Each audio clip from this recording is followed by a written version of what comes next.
you could not live with your own failure. Where did that bring you? Back to me. Hello, everyone. Welcome to another episode of a bonus version of Can't Stop Snapping. Teddy, hi. What did Focusing Thanos just in say? Where does he let on us? the purple titan himself. You guys couldn't live with losing playing Thanos. That's brought you back to us. We're going to be doing a deep dive into the Thanos card, one of the most dynamic cards we've ever seen. Big bad price point, big investment. Thanos has been towards the top of the meta for so many seasons in a row now.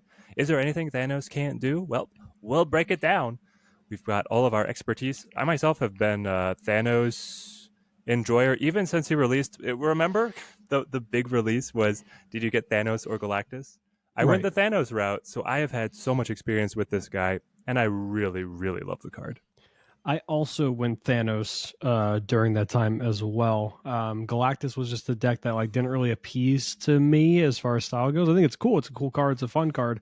Just Thanos seemed way more fun to me. And isn't it funny that in that moment, within the first month of that big drop where we got Thanos, we got Galactus, we got Shuri, all these cards. Yeah. And it was Thanos was the meme deck. It was no one figured it out yet. It's if you want to have fun, pick Thanos. If you want to win, though, you go get Galactus. Yeah, exactly. He was definitely the meme, and now he's proven all the haters wrong by having way more longevity than Galactus. Obviously, Galactus did have quite the dominant reign, but today's going to be all about Thanos.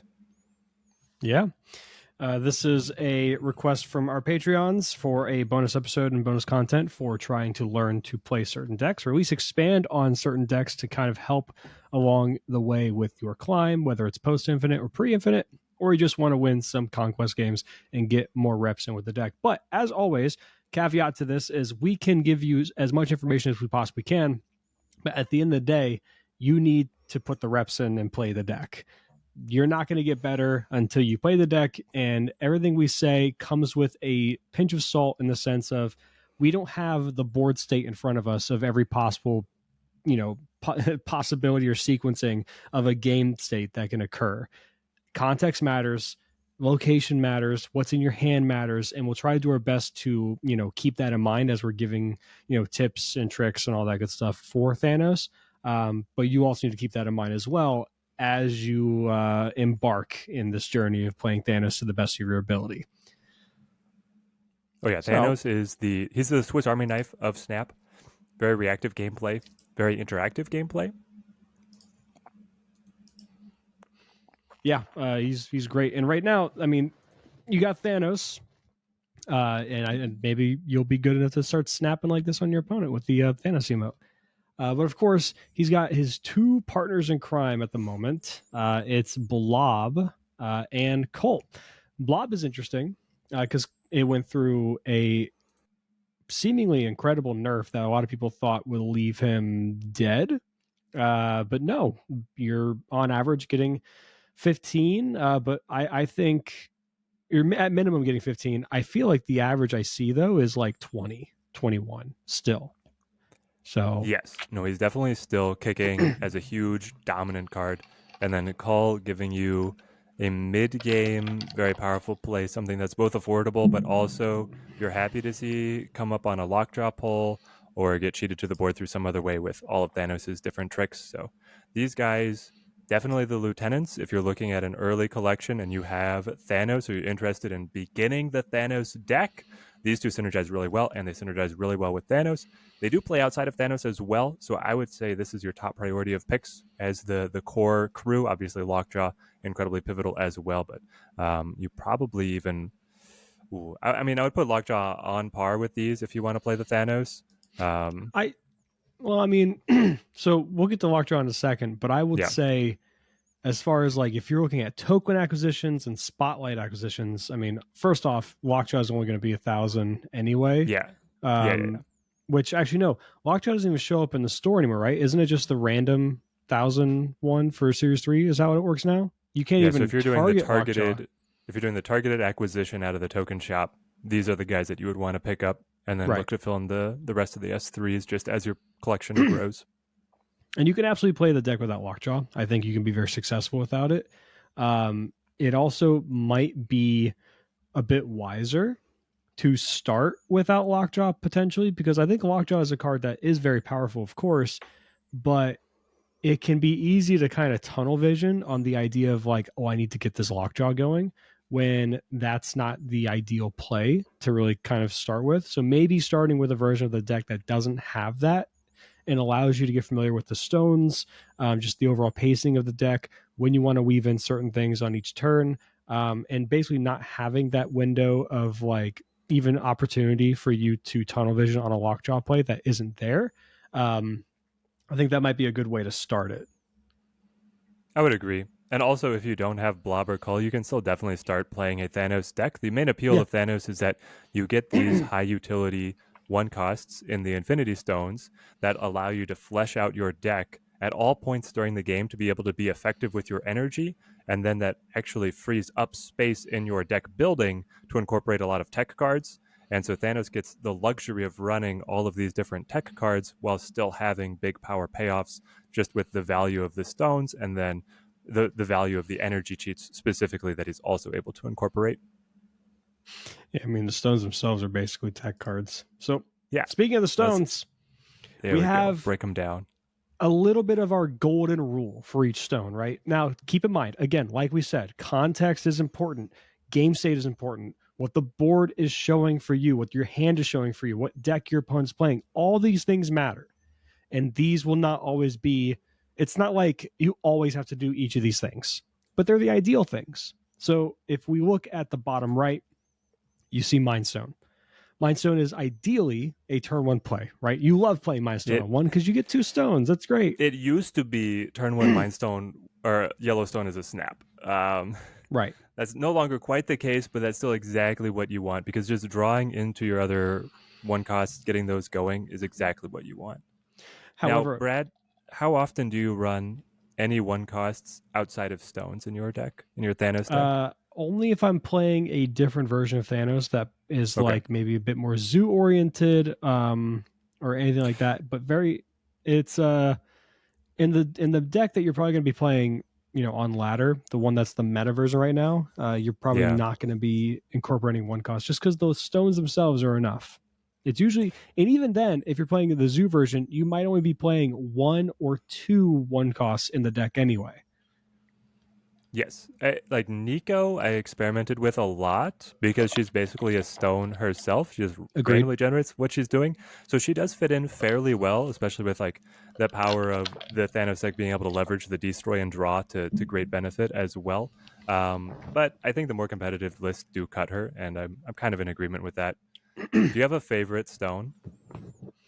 Favorite stone would probably be Soulstone. It is, yeah. Yeah, I like being able to kind of bide my time, wait, see what they're establishing. I try to play the Soulstone as late as I possibly can because I really want to catch them card draw. Yeah, I know. Oh, thank you. That's gone. That thing was insane. Which is it's interesting because Soulstone used to be a card prior to it losing its card draw, because you see on the side there it says wait for lanes to fill is like an ideal way, right? You want to wait and see what your opponent's committing the board to.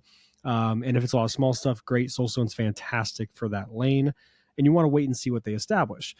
Before, though, when it could draw you a card, you could just throw the Soulstone out preemptively and say, well, you're going to have to avoid that lane, or you have to go tall in that lane. So then it makes them establish their stuff elsewhere, because it just drew you a card. So you were fine with it. But with it now being strictly just the ongoing portion of the card, that I think it's it's one you want to play later, typically. Yeah. So the other cards I love being able to throw out pretty much as soon as I can if I'm looking for card draw. If I have options, I definitely like using yellow on turn 1, holding red until I've seen all the locations, unless I know there's a location that comes up that I want to change. Thanos, the locations he wants to change are ones that are restrictive. He likes to go wide with just lots of cards on the board. And so you generally like locations that either benefit you for just having extra cards than your opponent does, or locations that are at least neutral, and are wide open to letting you get your stones into spaces. Yeah, so when I look at like Redstone or Reality Stone, I agree. You want to see like your 3 locations, and I put purposeful here because I think you want it to have a purpose. Typically, that's like the main goal in mind for the Redstone. You want there to be a reason to play it on a specific location, and sometimes you might have like, let's say you have Devil Dino in hand, right? Yeah. And you see ongoing or the Onslaught Citadel pop up as a location. Immediately you're thinking, oh, that's great, I'm gonna have like a 30 power dino there, that's Yes. fantastic. But as the game goes on, you notice your opponent is playing an ongoing deck or like a Wong deck, or maybe they're playing Destroy and they have Null. Sure. You are probably better off to actually turn off that location because you have one card that benefits and yes, you have it in hand, but your opponent might have several that benefit, or the one that they benefit from immediately trumps the one you benefit from.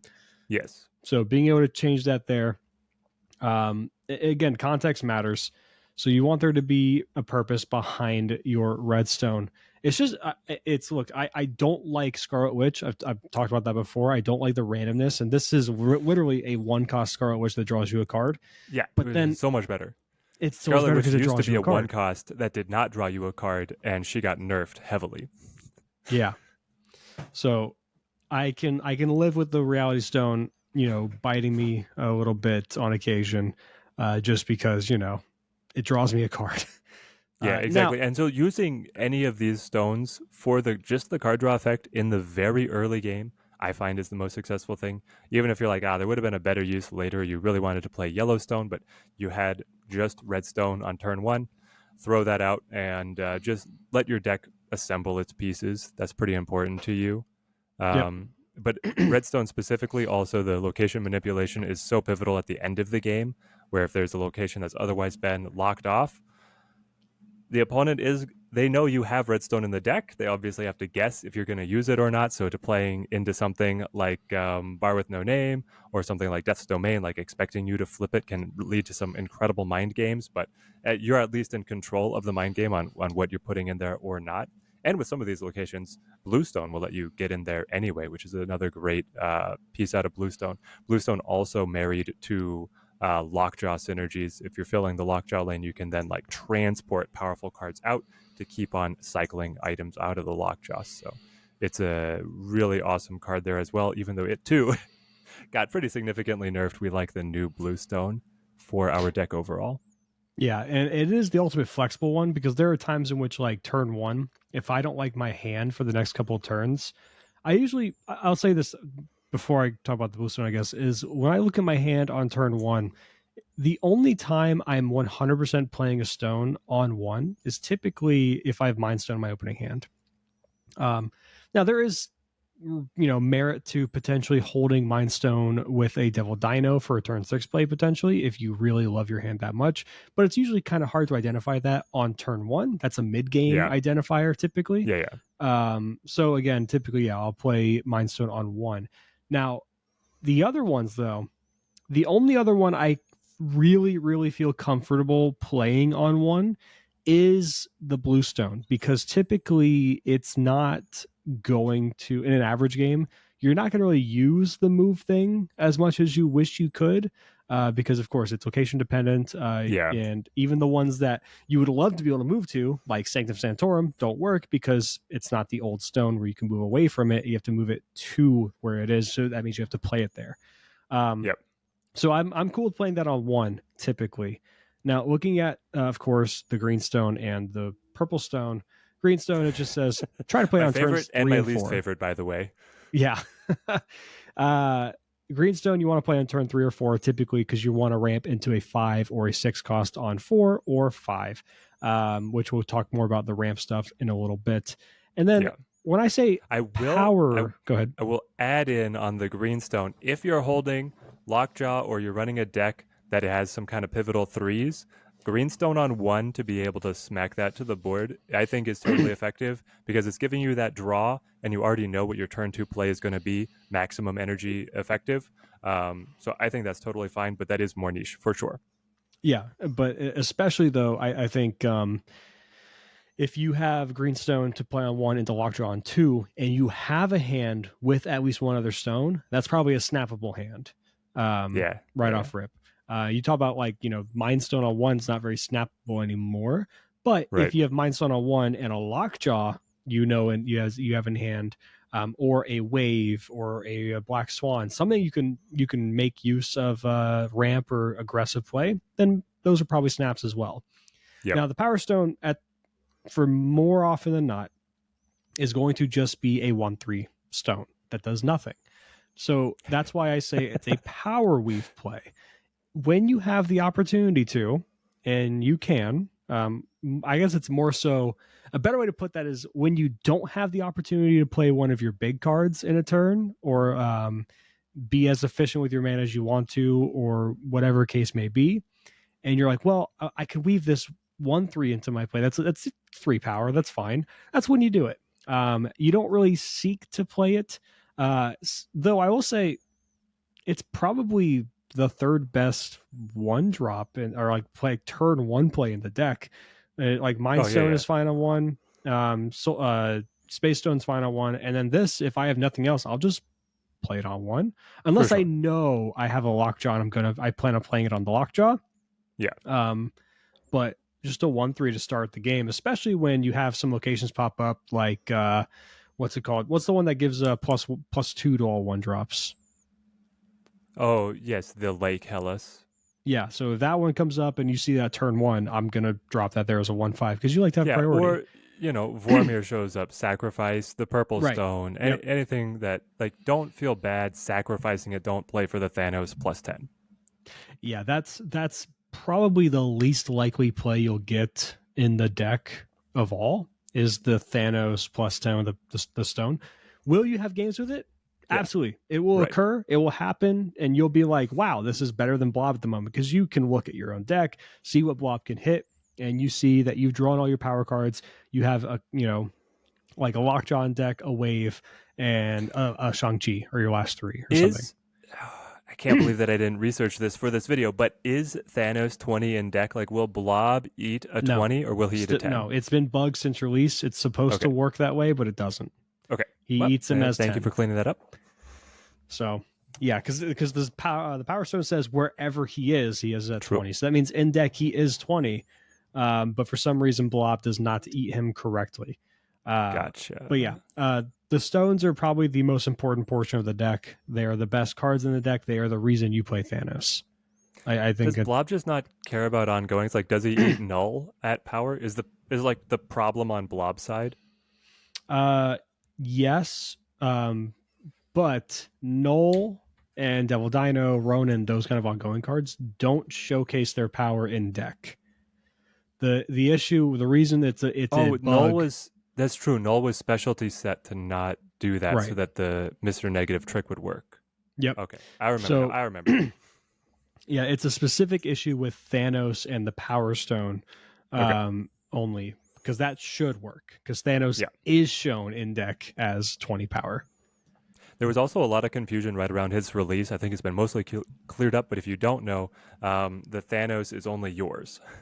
So if Purple Stone leaves your side of the board for any weird reason, or like the enemy is playing Thanos, don't feel like you're giving their Thanos any power. Right. Yeah. Yep.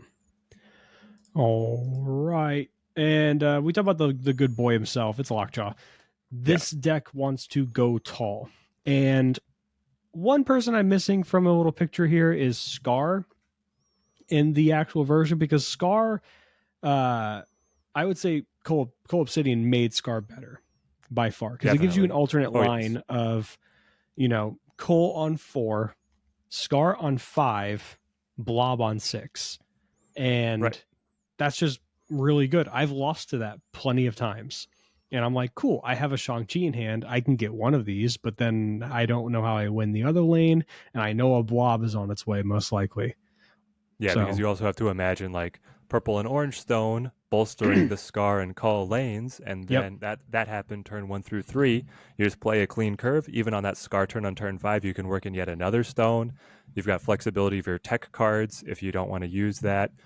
So it's still a very dynamic and tough deck, even when it's not hitting its golden path. And I think that really showcases Thanos' strengths and meta dominance as a whole, is that he is not now especially particularly matchup dependent. He's in every single matchup, and he doesn't necessarily dominate one side and then hard lose to another side. It's just so well rounded with all the tech cards that he have, especially because now Blob gives him a chance against Hawk.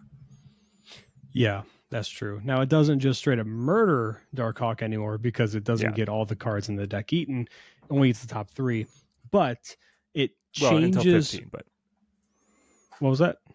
Until 15. Oh, until 15, yeah. On average, it's 3. Very rarely do I see it go over 3, but yeah, you're right. It's until 15. So it does take away that detriment against Darkhawk being just the natural deck size of Thanos, and brings Darkhawk at the very least back down to a normality, right? It's just like it's a typical Darkhawk of like 10 or 12 power. You might even get lucky and get it down to 8 or so. Now we have all these different children of Thanos, right? So you've got Cull. We've talked a little bit about working Black Swan into your Thanos decks.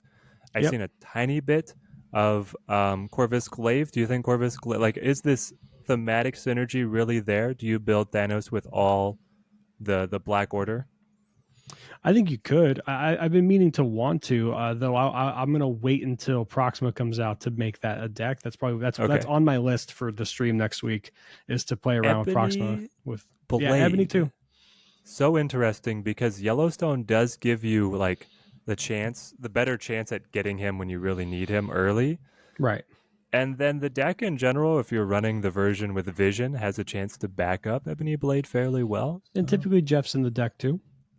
What? This is a complete tangent, but what if Cull Obsidian could be played on Ebony Blade? Like they made that just like a one-time synergy between those two guys. It'd be cool, but I really like that idea, actually. Yeah, I just don't think they want like exceptions to rules. It's very inelegant, but second dinner, please. Man, now if you here's the thing though. Yeah. So if you could, oh no, it doesn't work. Damn, I was like, is there a way to like cheat out Black Swan and be able to play both Ebony and him at the same time? But then you need to play. You'd have to somehow be able to play Black Swan and a Time Stone on 2, but you can't do that. So, I mean, Elysium. No, you play Time Stone on cloning vats. 1 for Swan on 2. Right. Oh, but you're right. He's 4.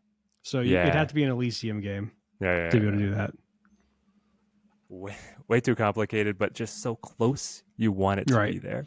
You want it to be there. When you're going with the Lockjaw, obviously going tall is incredibly important. And so because the deck goes tall so easily, you're actually more concerned about width in terms of getting a balanced game plan. So that's where Vision comes in. That's where stuff like Jeff comes in, that's going to be able to surface on Lockjaw, move somewhere else. Bluestone being important to look at as well. With the new Lockjaw, you don't see the trick where you would actually move Lockjaw himself. You just kind of pull cards out of the Lockjaw lane on an individual basis and then kind of fill him up gradually. But I think that gives you a very, very effective game plan. So I mean, I've moved Lockjaw himself before. It works. Okay. If you have a chance to play multiple, like if you only have like one more play on the Lockjaw lane and you play the Space Stone, move something out, then yeah, that makes sense. You just move something out, play the last card, you're fine. Though there is something to be said though in certain games where even if that's the case, you can still move Lockjaw, not lock yourself out of that lane, right? That way you still have space to play there, to maybe to like play a Soul Stone or a Power Stone to like hedge yourself against a Shang-Chi that might come down. Yeah, right. And then the other Lockjaw lane, you can have that established to just be another place you can go tall. Maybe you can throw a Shang-Chi into that lane to get something else anyway. That way you're not, because like it is awkward to play Shang-Chi on a Lockjaw lane in which you already have big things established. It's like, why am I using the Shang-Chi to kill the big thing on their side when I already am winning by 15 anyway, right? Yeah, it might be the most like high point value swing, but you have to be looking at the other locations and establishing where. Do not overcommit. Basically, if your deck is so good at going tall, you have to be very careful about not overcommitting to a specific lane. Yeah. So yeah, Jeff, Vision, all stars in the deck. Though, I'm wondering if Ebony Maw could show up. Then we have which midriff are you going to be choosing in the version of the Thanos deck that you play? And what do I mean by that? Well, if you look at the these two decks here, they are exactly the same. They're also the top two Thanos decks on Untapped, except for a couple cards. One in each to be exact. It's Black Swan and Wave, both of them having midriffs. So there you go. Wave can ramp into your payoffs, but also ramp into your opponent's payoffs. And Black Swan allows you to weave your stones into play a bit more effectively, especially like a Black Swan on 3 or 4 can allow you to set up a bunch of your stones, play like a Cold Obsidian on 4 potentially, and a Time Stone to be able to ramp into a 6 cost into 6 cost on 5 and 6. Maybe you can even do some crazy stuff with like Scar and things like that with like the Black Swan play. So which do you prefer? If you had to choose between these two lists being literally the differences between Wave and Black Swan, what is your go-to? Okay, so it's 100% Black Swan at the moment, but it is very meta dependent. The Wave is incredible if Loki and Black Knight are the meta, because they don't have this high end that's going to be able to match you on a 6-drop. They're going to try and play on curve, or like Shuri as well, just wants to play on curve while you are getting the real benefit from the energy sheet. Right now, it's like hella ramp. If you Wave, they're going to match you perfectly, if not better. And so that's where Black Swan being the one-sided benefit to your deck with the stones, I think is superior, especially right now. And with kind of the evergreen of some of these like just play big cards decks, I'm moving more toward Black Swan in its entirety. Yeah, no, that makes sense. I like Black Swan a lot. Yeah. Though I will say, I guess that there is an unsung hero that I guess we should give a moment to talk about. It is Kyera. Yeah, absolutely. Brutal card. You talked about like, what are your early targets? Like, let's say you're you're not Series 3 complete. You got Thanos in your shop. You've been saving up for months, and you finally can pull the trigger on him. Which we think is a good idea. I think we both agree that getting Thanos early is a good idea, if especially you're interested in the deck and or compelled by the character.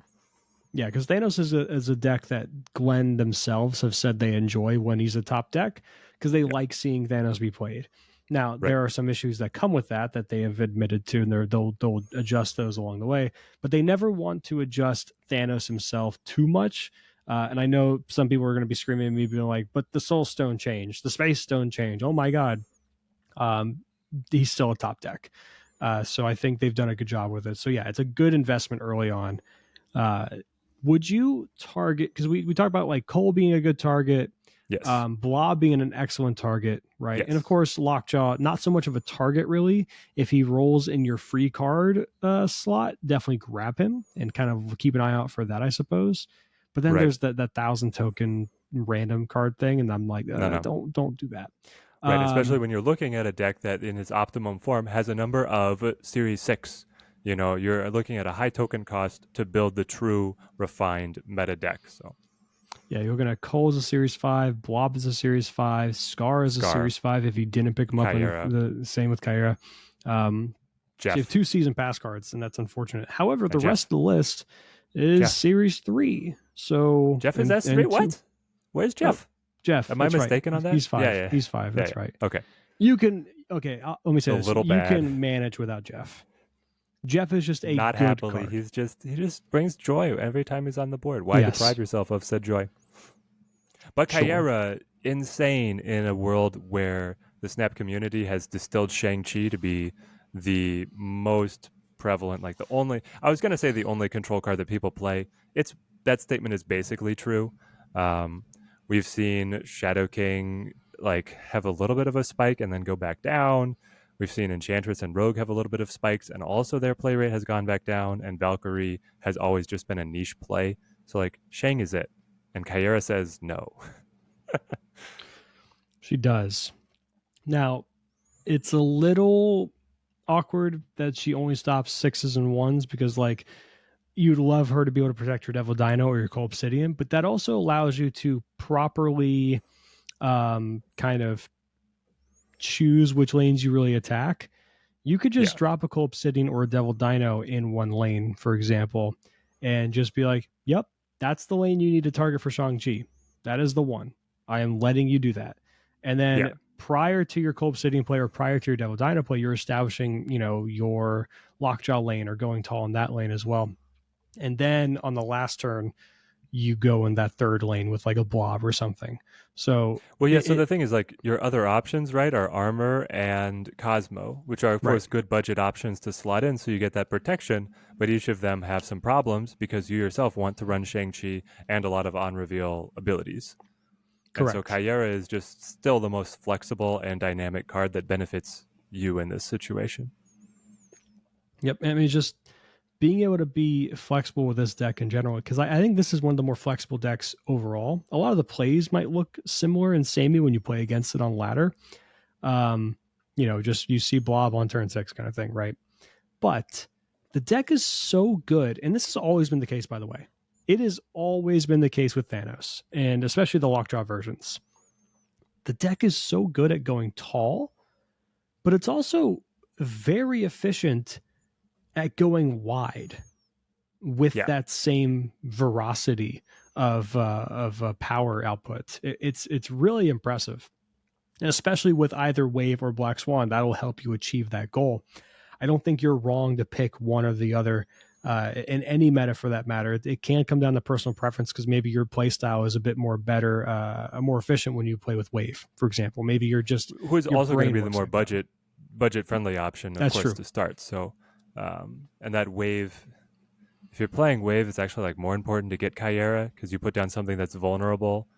And the thing is, like, the mentality, if you're playing against Thanos, you need a Shang as soon as you can. Smoke them if you got them because they run Kyera and will shut you out. So you don't hold it for a surprise. Use it in the mid game. Yep. But of course, it's not just these versions that you can play. Thanos, like I said, is an incredibly flexible card that you can play a multitude of various versions. So a few that you have probably seen before or may have, thought of yourself. We have Zoo. Wanted to do more like Squirrel Girl, Ant-Man, Dazzler stuff, playing both Armor and Kyera. Black Swan, of course, Cold Obsidian's in there. And then you have Valkyrie, Spectrum, Blue Marvel, and Khazar to round it out. And of course, you have Spectrum decks specifically. Now, I would say so on the Zoo front, what I see as like the main draw to playing this is actually going to be the Valkyrie. If you think that's your trap card, that's your win condition. When I look at this deck or when I'm piloting this deck, that's when I snap or not on if I know that I have a good Valkyrie target. Yeah, I would agree with that. Valkyrie is like such a fun card with Thanos Zoo. Right, because you're getting the value off of Orange Stone and here Ant-Man, Khazar, and Blue Marvel, all as ways to put your lane up and above what the opponent has. You're getting value off all your stones, really. All of them go up except for Power Stone. Yeah. Then you have just regular ongoing Spectrum. Now, look, there's going to be an overlap with the Zoo version and just Spectrum in general, just because you run things like Khazar, Blue Marvel, Ant-Man, Dazzler, all this stuff. You just happen to have a lot of ongoing in Zoo. But that doesn't mean that you can't play a deck that's strictly ongoing without the Zoo idea. Now, you still see in this version above, it's Ant-Man, Dazzler, or that kind of thing still. But it's more of a Jean Grey, single lane attack, Mojo, Professor X locked down a lane, Devil Dino to allow you to go tall, Blue Marvel to help spread out some power, and then Spectrum to raise everything up from there. I was going to say, the heart of this deck is the Pro X. You want to cheat him out as a win condition, abuse locations that the opponent might not expect you to rush into with that lockdown effect. But really focused on that turn 3 Greenstone into either Pro X, Blue Marvel, or Devil Dino, and then leverage the other lockdown effects to close something else out, which Mojo and just the rest of the crew in general are really good at. Yeah, there's a lot of replacements you can have in this deck. Instead of Cosmo, you can do something like Mobius if you have that available. That might be what I would probably want to do overall. Though I kind Cosmo's of like still... the Cosmo in this one because you're not running Kyera and you do have Mhm, Devil. So if that's you're, fine. you miss the Pro X and you drop Devil, then you follow up and you transition. So you're in a good spot. Yep, and you have a lot more options that just random tech. Like Yeah. in a high ongoing meta, you could tech in Super Scroll, for example, Yeah. in this kind of version. That So could like take Jean Grey's spot very easy.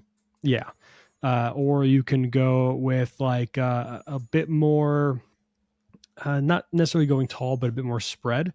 Miss Marvel, Omega Red, Claw, those things are pretty cool as well to be able to stack a Devil Dino behind those to kind of help hedge those while you're going wide. I was going to There's say just Ms. Marvel might break your brain trying to keep the stones separate, but there's right. definitely a world where that +5 on the Pro X lane is game altering. And then speaking of Pro X, Jeff is going to be always nice to play with a Professor X. So you have a lot of options with the ongoing version. So that's probably the one that's, I would, in my opinion, is the most fun to build because there's so many avenues you can go with. Yeah, of course, Blob as well. If you're Pro Xing somewhere, you got Blob to Yeah. go over the top on the other one. And Goliath. You can always do Goliath too. Yeah. And then we have, speaking of things dying, we have Destroy. So I will start with a caveat saying the version of Destroy, if you were to run into it for Thanos, is literally the same decks we've shown you just a few moments ago with, Lockjaw, Cole, Blob, all that stuff. The difference being it will just run a Killmonger and a Death. That is it. That is the main thing you'll see with those decks at the moment. Yeah. You very Turns rarely out, see the Death all-in. off of Lockjaw still very good, and Exactly. then Killmonger sacrificing the stones for a cheap death, but also be in control against the opponent. You can snipe Black Knight in the mirror match. You can snipe the enemy's stones. Those are the most relevant applications in the current meta. Though, if High Evolutionary pops up, his one costs are some of the heart of the deck there. So Killmonger against that, really, really good. Yeah, I mean, you're not going to see very much all-in versions like this typically, but that doesn't mean you can't be successful. I think you really can be. The stones have a lot of draw to find your combos that you want. Your Null, your X-23, your Venom, your Carnage, things like that. Gladiator could be Deathlock if you wanted to go a bit more all-in on that kind of idea. I have done the true Chaos Gremlin Zola Lockjaw before, and it's might be better than you think. Okay. As long as you're smart and snapping and retreating, like that is a wild, wild ride.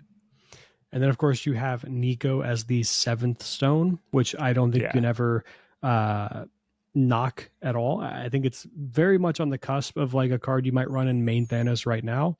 She Yes. had her time being a main deck Thanos stay, like just of like the top deck for a bit.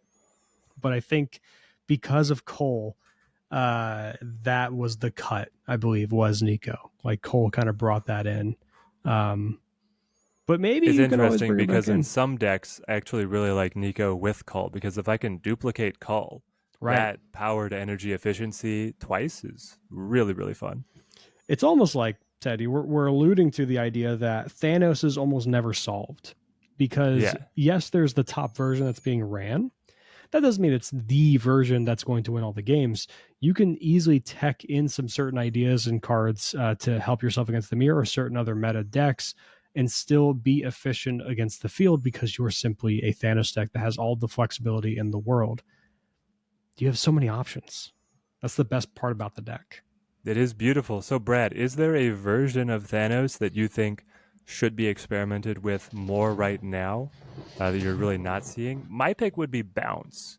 I think that the value on the stones getting multiple plays, that there really could be something there, especially with Black Swan loading up on one costs so easily, and then the play return kind of pattern just Right. being really fun.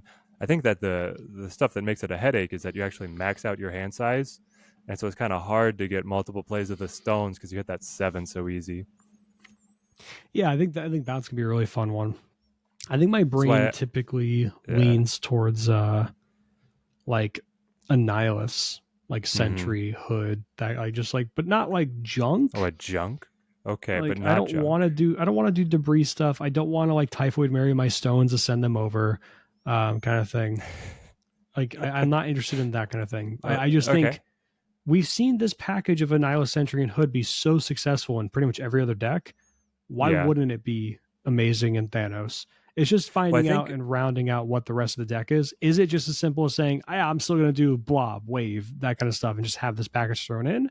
Or do you kind of, you know, try a completely different engine? Like where like maybe you're looking at a main deck of something else where you have two engines added in, being the Annihilus Sentry Hood is one engine you add in, and then Thanos himself is just a completely other engine you're adding.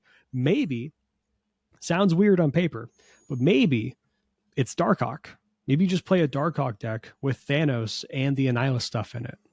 Yeah, I mean, that existed at least for a brief blip. I think that the general reason that it hasn't come to the top of the meta is because Thanos does, at the end of the game, on average, have more cards in his deck than other decks. Right. And so that is saying that especially in the early game, you have less a chance that your combos are going to come together in the turn order that you want. By the end of the game, it's still less likely that you have assembled like a full combo package. And so that's where like your rule of 3 that you talk about a lot. I feel like with Thanos, you have to expand almost to a rule of 4 core synergies to be able to get a good combo together, because Thanos, just by the nature of the stones cluttering things up, even though they give you card draw, is still going to break apart combos a little bit. Yeah, that makes sense. And I do agree with that. You want the math to be in your favor, right? It's just, it's an interesting deck to kind of, it's a great deck building, just craft, like just to sit down, play around with it. And you could test Thanos decks for hours and days and just be like, I don't know what card to put in still. Especially because they're all going to be successful. Like the shell is so good, you can tinker endlessly. And so it's going to be kind of like reading the meta, reading what your favorite cards are, try and incorporate those, and be able to go out there and snap away. Well, Tay, do you have any closing thoughts for our Thanos players, or those that aspire to be the Thanos player? Yeah, play them, grab them, try them. You really can't go wrong with the core deck, and it's incredibly fun. It's one of those decks that also never really gets boring to play because it's so dynamic in reacting to locations and has the freedom to bring in so many tech cards. Yeah. And I mean, we can't get to everything possible in these. Maybe we'll eventually look into potentially doing like a let's play, like backseat gaming kind of thing, where like one of us is piloting, the other one is just kind of like helping determine plays kind of thing, to give people a better visual for decks being played. So let us know, in the comments if you want that to be a thing.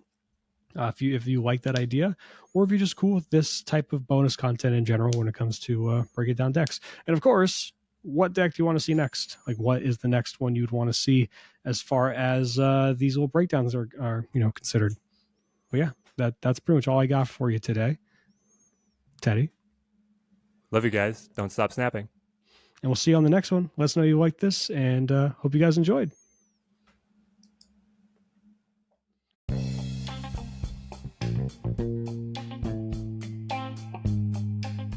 Can't Stop Snapping is a podcast hosted and produced by Brad Saffer and Teddy Ninja, originally created by Michael Thurman.